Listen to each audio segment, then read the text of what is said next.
Hey guys, so it is the end of a month, the start of a new one. It's already July 3rd right now, which is crazy. I am constantly hit by how fast time moves, but also how slow it is. Like June is over, July is now, it's gonna be the 4th of July tomorrow. But I thought before the month is again past me, I should do my June reading roundup. So it was a good month for reading. I read 13 books.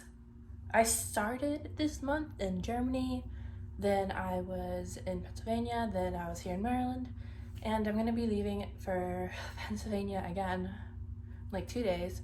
So I wanna have this filmed, I wanna have this put up, so I don't have to think about it anymore. And also so future me doesn't forget the books I've read in June.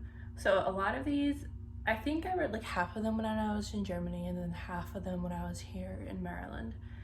And it's kind of, I was like, oh, once I get a library card, I'll be reading so many more books because I can get physical books instead of just reading them online like usual. And I have to say, it's about 50-50. Like, I went to the library, it's really exciting. You get to see like a lot of like the new books or like what the library has. But I get very easily distracted by covers. So, I'm just gonna start at the beginning. The first book that I read in June was Rest and Be Thankful by Emma Glass. It's kind of like in this scheme of like TikToks, unhinged women books. This would be like in there, I think, specifically because of kind of like the cover and the idea of it. So basically it's this woman who is a nurse and she's working in like the birth center at a hospital, and kind of her dealing with grief and kind of her own place in the world. It was a very interesting book, and it started to turn a bit surreal towards the end. I don't know if I would recommend it, and I don't know if I would read it again. It's kind of like one of those books that you read and you're like, that was a fever dream. That's what that was. Then I read Honeybee by Trista Mater. This is a collection of poetry that I thought was very cute. And yes, it was like a very cute collection of poetry about love and kind of longing for like a relationship that's gone and passed and moving on. And I thought it was nice. I liked Honeybee. It's a more modern poet, and I was kind of happy that I got to read that. Then I finally finished Things Have Gotten Worse Since We Last Spoke by Erica LaRocca. This is another one of those like TikTok made it kind of famous, at least to me. That's how I got introduced to it. And I started reading this book a couple months ago, and I finally just like sat down and got through it with it because it's written in a way that I'm like not really used to. It's an exchange of emails and like case reports basically between these two women. And again, it kind of starts to turn surreal, and there's like horror aspects of it. But these two women exchange emails. One woman's trying to sell like this family heirloom because she needs money. This other woman's like, oh, I'll just give you money, hold on to your family heirloom. And they kind of have this like obsessed romance kind of interaction that's truly horrifying. But yeah, again, I don't know if I would recommend that one. Then I read The Atlas 6 by Olivia Blake. So this book, it is, I usually get disappointed in the hype around books, but this one, if you like the show The Magicians, this kind of has like that same vibe where you have like these academics who are like who are going to like a magic graduate school. It has that vibe. And I was so excited when I read this, and then like I finished it and I'm like, oh my goodness, what an ending. And the second book I think comes out this year, or it comes out pretty soon, so I'm very excited for that. I'm like, I read this at the right time, that I'll be able to read the sequel pretty soon. But I would definitely recommend The Atlas 6 because you get all of these different personalities and all of these like plot twists or all of these things that you think that happen, but then she writes it so brilliantly where you're like, oh, I just assumed that it happened, but you're actually telling me that that wasn't what happened, and you're just like, what? So I really like that one. And then I started reading the Foxhole Court series. So I read Foxhole Court and then The Raven King by Nora Savovic. I have not finished the series yet. I feel like I'm not in that stage of mind for that much angst and pain.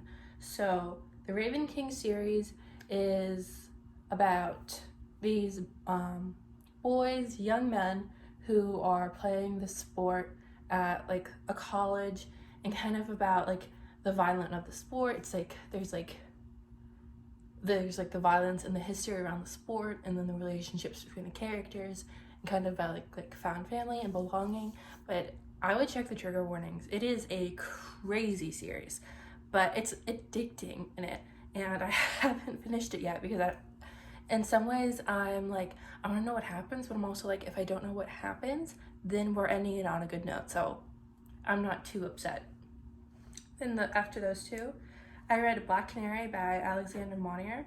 This is the first book that I got at the library here in Maryland, and I was so excited. So Black Canary is a character in the DC universe, and I like know Black Canary from her role on the Arrow TV show. So I was like, they have like novelizations of DC characters and things, because I'm not a big comic person. I like words. I'm not so much like the graphics that go along with it. So when I saw this, I was like, oh, that's really cool.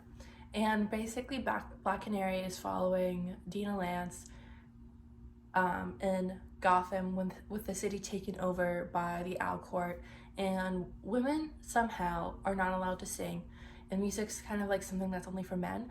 So it's like a very clear simile about like how women's voices can be muted and how that's bad for society and all of those things. And her basically fighting against that, and she somehow has her voice. So I feel like I'm a bit too old for this book, but it was still enjoyable. Like if you want like one of those like very cliche young adult junior kind of books that like hit the superhero marks, this is one for you. Then I read A Thousand Mornings by Mary Oliver. So this was a collection of poetry by Mary Oliver, and it's a nice collection of poetry that kind of dealt with her environment. I think it was in New Hampshire, and it's just like this very beautiful array of language that she's able to use. Then I read Can I Recycle This by Jenny Romer. I was excited when I saw this one because it talks about like different plastics, how like legislation is formed about recycling. It's just like one big Instagram infographic, but put in a book. So if you want to learn more about recycling, that's definitely the book for that. Then I read Red Hood and the Outlaws by Scott Lobdell. This is a comic. This is like the only comic book that like I could find that this library had that I could request. And I got it, I read it, and it reminded me that I can't do comic books. I don't have the attention span for a comic book. But I like, so Red Hood and the Outlaws, so it has Jason Todd, has Artemis, and it has Bizarro. And I love those characters. I'm really excited to see what they do with Red Hood and the Outlaws. I think it's becoming a webtoon, and I love webtoon. So I'm excited to see how those ones turns out, because I think that comes out mid-August. And I've already seen like the concept art on Instagram and TikTok, so excited to see how that, like Jason Todd is one of my favorite DC characters, and their Outlaw series is something that I want to like learn more about, but hopefully in a more accessible way, because comics aren't the most accessible thing to kind of find and get. And then I read How the King of Elfhame Learned to Hate Stories by Holly Black. I love the Cruel Prince series. I love like the political intrigue, the spying, the suspense, and I think that's something that Holly Black did really well with Achieve Durante. So then we have this book, which focuses on the King of Elfhame and kind of his relationship with stories and how it develops over his life, and then we kind of get like splashes of Jude towards the end.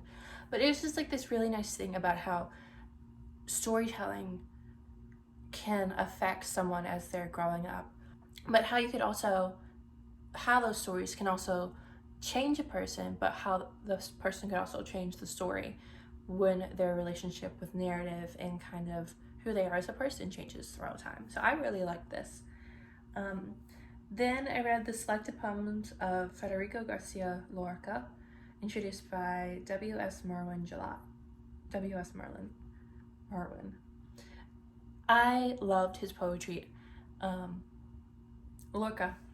So it kind of features his time in like Spain, and his time in like the Americas, and he heavily relates to like the environment and the sea and kind of the grand idea that we associate with a place that makes it so easy to love.